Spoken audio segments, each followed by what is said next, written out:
आप सभी का एक बार फिर पीएचडी क्लासेस में। गाइस देखिए, आपको पता ही है कि एसएससी सिलेक्शन पोस्ट फेज 12 आए दिन अपने जो है स्क्रूटनी का रिजल्ट जो है जारी कर रहा है, क्योंकि दिवाली से ही इन्होंने अपने स्क्रूटनी के रिजल्ट जो है जारी करने शुरू कर दिए हैं। और मैंने इससे पहले जितने भी रिजल्ट जारी हुए हैं उनकी वीडियो भी बना रखी है, और आप लोगों को भी अब पता लग गया है कि भाई रिजल्ट जो है जारी होने शुरू हो गए हैं। क्योंकि रिजल्ट जो जारी करता है वो सबसे पहले जारी करने वाला एकमात्र रीजन है ईस्टर्न रीजन कोलकाता।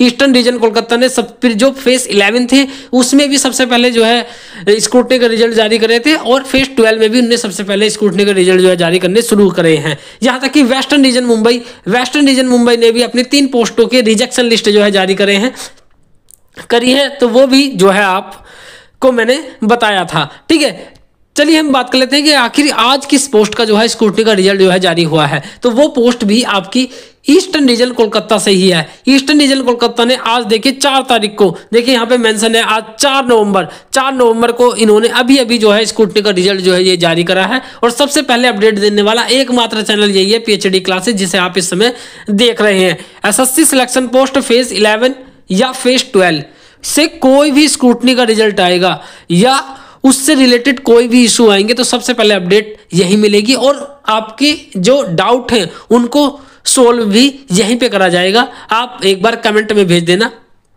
ठीक है। बाकी अपडेट के लिए केवल बस आप चैनल से जुड़ जाइए, अपडेट आपको जो है मिलती रहेगी। चलिए हम बात कर लेते हैं कि आखिर कौन से पोस्ट है जिनका स्क्रूटनी का रिजल्ट जो है आज जारी हुआ है। तो भाई ये पोस्ट है आपकी ER 17423 ये पोस्ट है। और ये पोस्ट का नाम क्या है? तो ये पोस्ट है आपकी laboratory assistant in quality control cell में ये आपकी पोस्ट थी, और ये पोस्ट केवल एक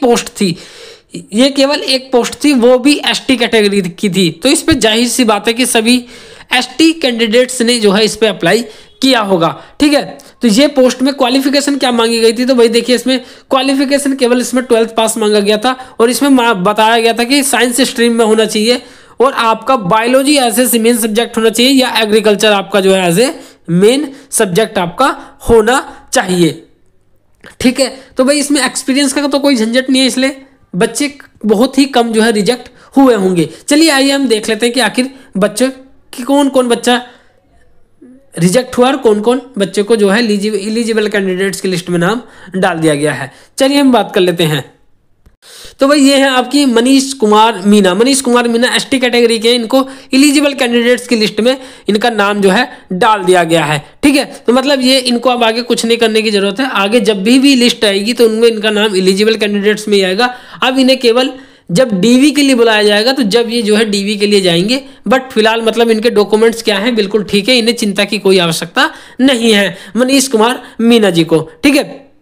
जैसे ये है कि मोनू मीना को क्या कर दिया, रिजेक्ट कर दिया, क्योंकि इनके डॉक्यूमेंट्स ही नहीं पहुंचे। अब आप बताइए, ऑनलाइन स्क्रूटनी हो रही है, उसमें भी आप जो है डॉक्यूमेंट्स क्यों नहीं दे रहे हो भाई, ठीक है।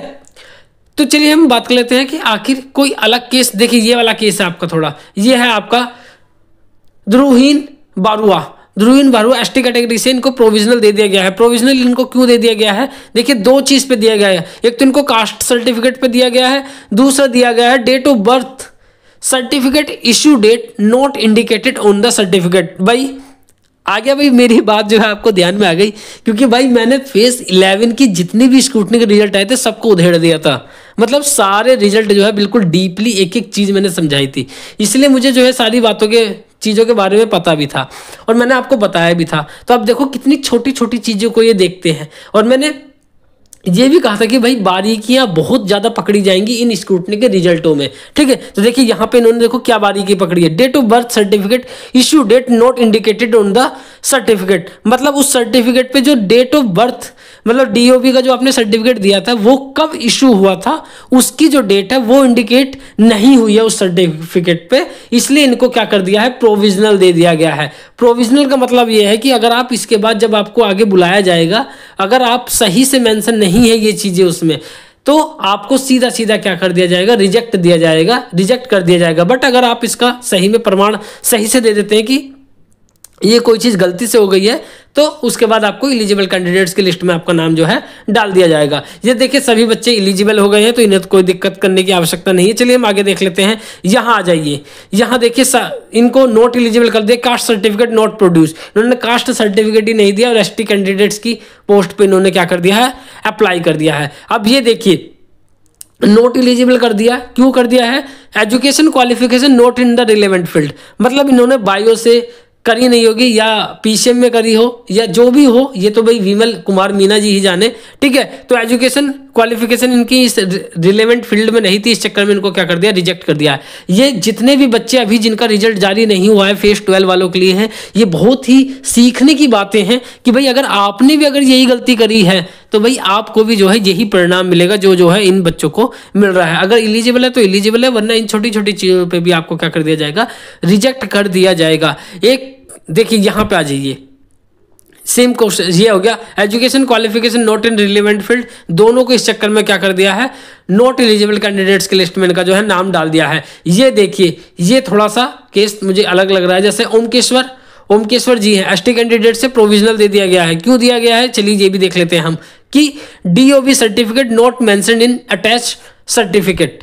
ठीक है, मतलब जो सर्टिफिकेट इन्होंने अटैच करे हैं उसमें डीओबी सर्टिफिकेट मेंशन ही नहीं करा है। और मैंने जो है कई बार कमेंट में भी बच्चों को बताया, जितने बच्चों ने पूछा, यहाँ तक कि पिछली वाली वीडियो में भी मैंने इस बात को बताया था कि भाई जो बच्चे ये कह रहे थे कि सर 12th की मार्कशीट दे दें क्या सर हम 10th की मार्कशीट ना दें क्या, जैसे हमने ग्रेजुएशन से अप्लाई किया तो क्या हम सारे ग्रेजुएशन के ही दे दें क्या।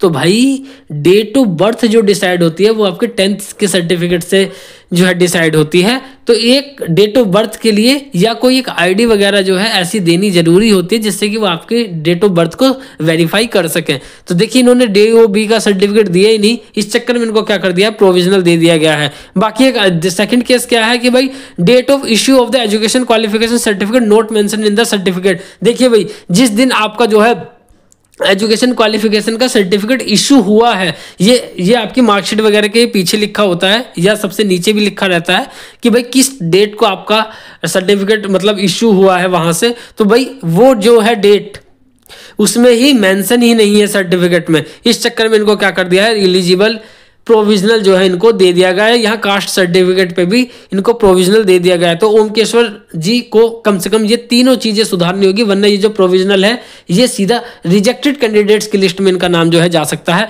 वरना आप सुधार देंगे तो आपको जो है मतलब ये सिलेक्ट कर लेंगे। बाकी भाई ये रिजल्ट जारी हुआ था, बाकी और भी रिजल्ट आएंगे उनसे रिलेटेड भी सारी चीजें की अपडेट आपको मिल जाएगी। वीडियो अच्छी लगे तो भाई लाइक कर देना, कोई भी डाउट हो भाई कमेंट में डाल देना और चैनल से जुड़ जाना।